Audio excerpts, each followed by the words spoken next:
Слышно, как меня видно? Скажите, пожалуйста. Так, сегодняшний наш стрим я бы хотел начать с новости по поводу убийства 11 декабря. Точнее, убийство произошло 11 октября 2020 года. Но нам сообщили, что произошло еще одно убийство одного и того же лица. Казбека Байдулаева. 15 декабря «Новая газета» сообщила, что глава, так называемый глава гауляйтер, коллаборационист Рамзан Кадыров сообщил, что силовые структуры провели во вторник спецоперацию в Очкомартанском районе. В данном случае речь идет о населенном пункте Катыр-Юрт, в котором был убит Казбек Байдулаев. Ранее правозащитный центр «Мемориал» и портал «Кавказский узел» сообщил, что 32-летний мужчина по имени Казбек Байдулаев был убит в Серноводском районе Чечни у границы с Ингушетией 11 декабря 2020 года. Вместе с ним был убит Рустам Барчашвили, о смерти которого чеченские силовики сообщали в 2013 году. Правозащитники утверждают, что Байдулаев и его брат Анзор, то есть Казбек и его брат Анзор, в 2008 году были приговорены к 6 месяцам лишения свободы за участие в незаконно вооруженном формировании. Признательные показания они тогда дали под пытками, рассказывают родственники. В 2009 году Байдулаева вооруженные люди увезли в Грозный, где предположительно избивали и пытали в РОВД. Писал «Кавказский узел» в 2011 году. Его еще раз осудили за причастность к боевым группировкам.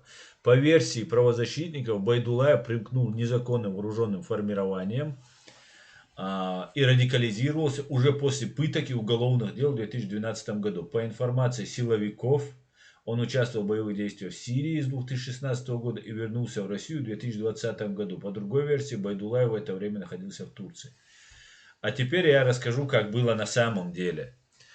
Казбек Байдулаев был похищен ранее, подвергался пыткам. Как мы знаем, как только что я прочитал, правозащитники сообщили, что Казбек Байдулаев ранее был осужден на 6 месяцев лишения свободы за участие в незаконных вооруженных формированиях, ну или за пособничество.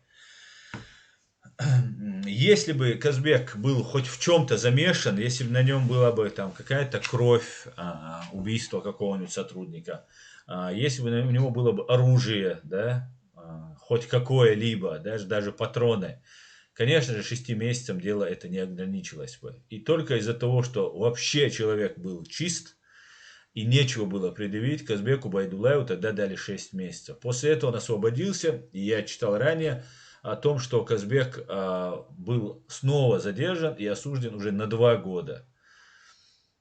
После этого он опять освободился и, видимо, скрывался в Турции.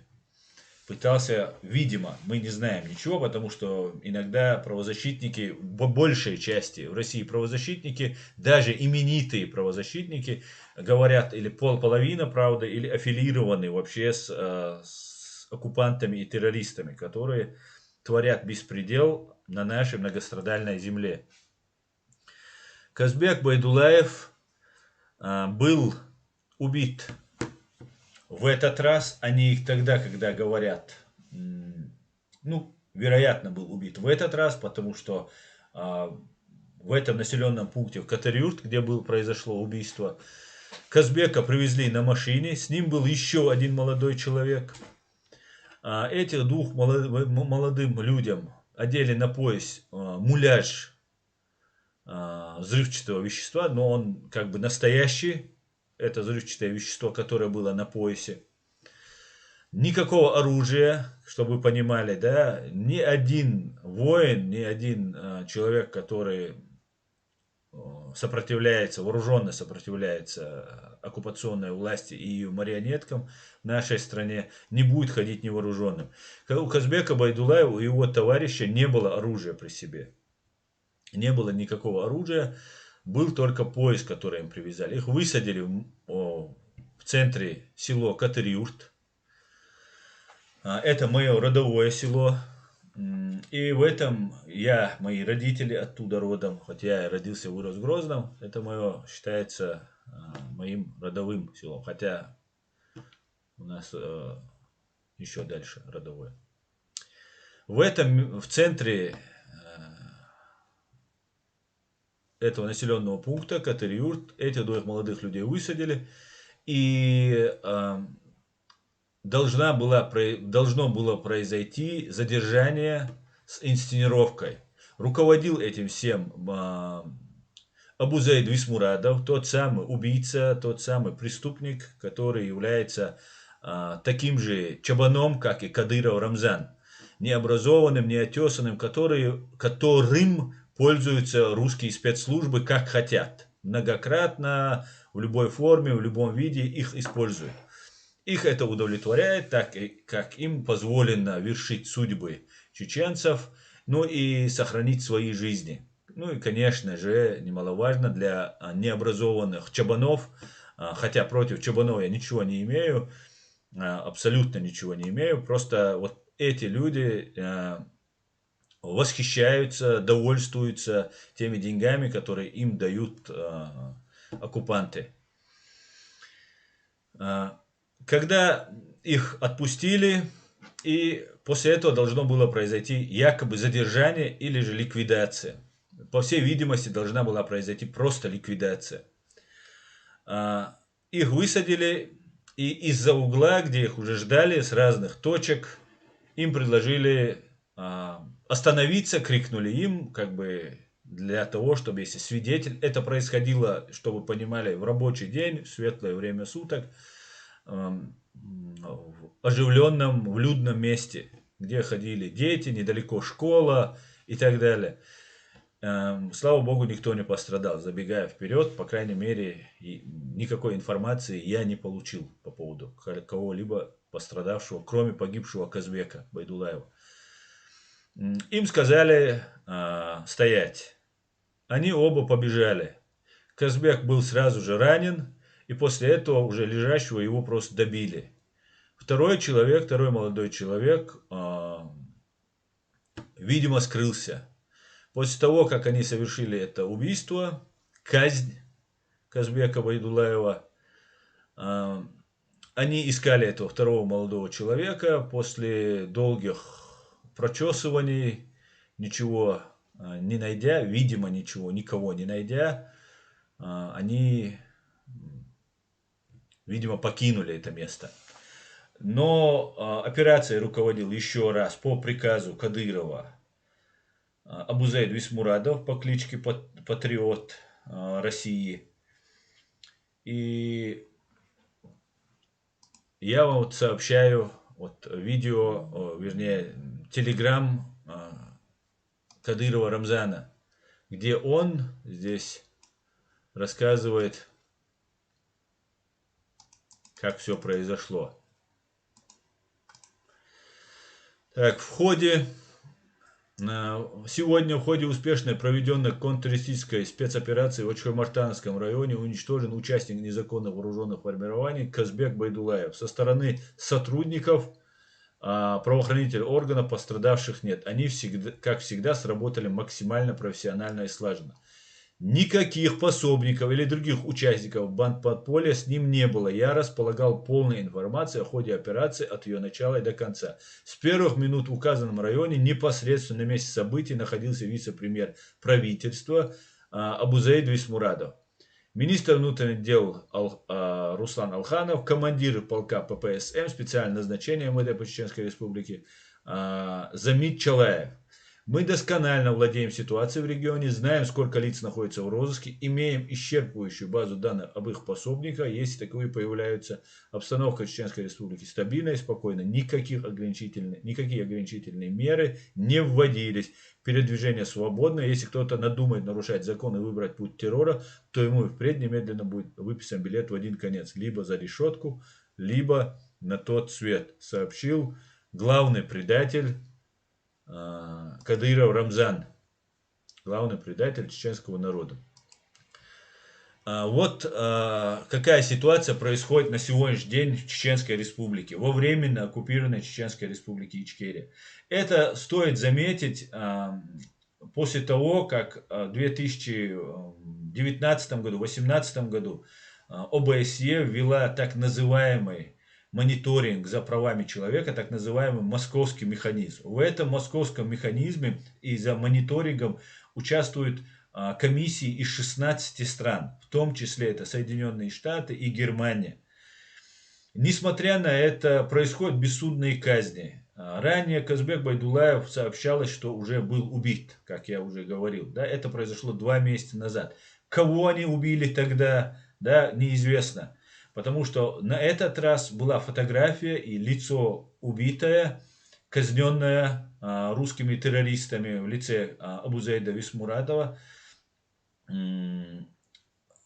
похоже на Казбека Байдуллаева, которого нам показывают на других фотографиях.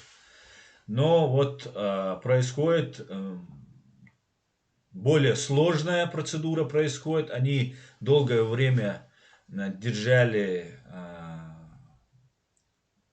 паузу, да, мы какое-то время не слышали вот этих бессудных казней, но вот теперь человек, который по факту был доведен ими самими, и, видимо, он не соглашался на них работать, только так я объясняю эту ситуацию, потому что раз он попал под их влияние, под их внимание, то, видимо, кто-то на него донес, возможно, выдуманный донос был, да, возможно, реальный донос был, что он где-то сочувствует или переживает. Или же у него родственники, кто-то служили, воевали против агрессора и интервентов. Ну вот, попал он в эти списки, и другого шанса у него нет, либо сотрудничать с ними, либо же покинуть эту страну. Он, как выясняется, видимо, покинул эту страну и пребывал какое-то время за границей. Как говорят правозащитники, вероятно, он был в Турции. Это самый удобный способ сбежать из оккупированной Чеченской Республики, так как не требуется виза, взял паспорт и быстро уехал в Турцию. Это как бы в какой-то степени или в Грузию, или же в Турцию. Или сейчас можно уже в Украину. Раньше Украина выдавала. И вообще всячески препятствовала, не давала въехать людям, которые ищут спасения от этого преступного режима. Довели человека, видимо, человек все-таки вернулся, как бы что ни говори, жить на чужбине, не имея никаких возможностей, языка не знаешь, особенно если ты живешь там в не русскоязычной стране, или кто хотя бы вообще не знает русского языка. Казбек вернулся, и как мы знаем, вот он сейчас убит. Скорее всего, он убит, вот, как они говорят, вот сейчас в декабре, 15 декабря или 11 декабря. Хотя ранее сообщалось, что 12 или 11 октября он уже был убит. Я прошу обратить внимание ОБСЕ, московский механизм. Если же чеченец попадает под жернова вот этой репрессивной машины по разным причинам, это может быть там просто казнь, может быть отместка за какого-нибудь родственника, который воевал, может ваше несогласие сотрудничать с российскими оккупантами и их приспешниками, вас казнят. И вас казнят абсолютно безнаказанно. И вот я хотел бы напомнить ОБСЕ и другим людям в этом мире, которые всячески сразу же клеймят Россию за отравление Навального, за войну в Украине, за фейки, которые они днем и ночью плодят, что по отношению к чеченцам вот эта презумпция невиновности почему-то не распространяется или распространяется не в полной мере. И запатентованные лжецы, запатентованные убийцы, преступники могут просто сказать, это была наша спецоперация, это какой-то радикал там и так далее. Любой чеченец может подпасть под это определение. Если ты чеченец, ты хорошо, если у тебя есть борода, а если ее нет, то тебя можно подержать 2 месяца в подвале, и после этого у вас отрастет борода, и уже можно пускать на результат. И так на результат, так называемый результат, русскими оккупантами и их приспешниками пущено тысячи молодых людей. И по большей части на это закрываются глаза. Не создаются никакие комиссии, никаких проверок не ведется.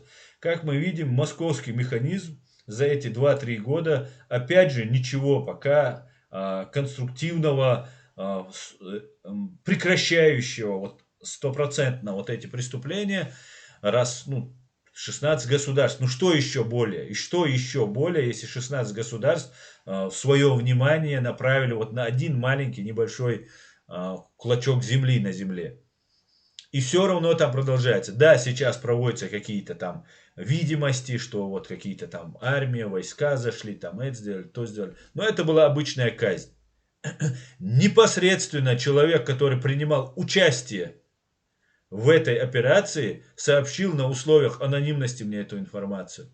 Непосредственно они прекрасно осведомлены, кто вот непосредственно принимал участие в этой операции.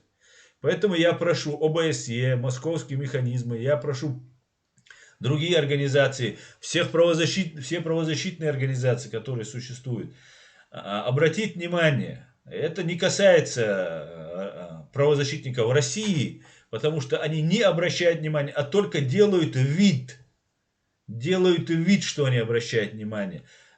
Те же российские правозащитники, такие именитые, да, не буду их сейчас называть по фамилиям, но настанет время, конечно, я им всем буду об этом напоминать и говорить, как они были пособниками геноцида чеченского народа и молчаливые соучастники, чаще всего, а иногда пособники, заявляют, что да, Байдулаев, да, принадлежал к бандформированиям и так далее. Некоторые правозащитники уже говорят, ну да, он был в Сирии. Ну кто говорит, что он в Сирии был? Где решение суда, независимого, не российского суда, что он был в Сирии? Где документы, подтверждающие, что он был в Сирии? Где фото, видео доказательства, свидетельские показания? Почему презумпция невиновности распространяется на Путина, на Кадырова, но не распространяется на Казбека Байдулаева? Только лишь потому, что он не на стороне русских? Тогда, извините, тогда на нас ни на кого не распространяется. Мы все не на стороне России и оккупантов. Поэтому давайте эти двойные стандарты оставлять, разбираться с каждым вариантом. Нету чеченцев, радикалов, которые хотят уничтожить всех там неверных на земле и построить халифат. Нет таких людей. У нас обманутые люди, которые доведены до отчаяния. Все люди находят заложников. И любой человек, который выскакивает и совершает какой-нибудь акт героизма для того, чтобы хоть как-то высказать свое негодование и несогласие с тем, что творится в нашей стране, этот человек автоматически записывается в террористы, и его убийство уже доведено на международной даже арене, о чем и речь, доведено до абсолюта, да, и считается, практически разрешенным деянием. Убить собачку в Германии считается большим преступлением, а убить чеченца это не считается преступлением, потому что сразу же вслед за этим следует, что это был не чеченец, а это был исламский чеченец, исламский террорист, это был исламский радикал. Я тоже исламский радикал в таком случае. Я являюсь исламским радикалом. Потому что меня завтра обвинят в терроризме. Хотя я никогда не был ни исламским радикалом, никогда не был террористом и тем более никогда это не поддерживал. Даже лидеров своего сопротивления, своего государства, которые совершали террористический акт, против своего естества я не мог признать этих людей уже после того, как они совершали преступление такого характера направлено. Или же, если это, конечно, доказано. После этого я даже не мог просто никак признавать это дело. Ну, сколько это может продолжаться? Сколько можно убивать людей? Сколько можно убивать безнаказанно людей? Ведь должно быть как-то это осуждено. Навального отравили, а в этом говорит весь мир. Туда приезжает, в больницу приезжает Меркель. Хотя у меня очень много вопросов и к самому Навальному, и к его отравлению. И на эти вопросы я не могу никак получить логического ответа.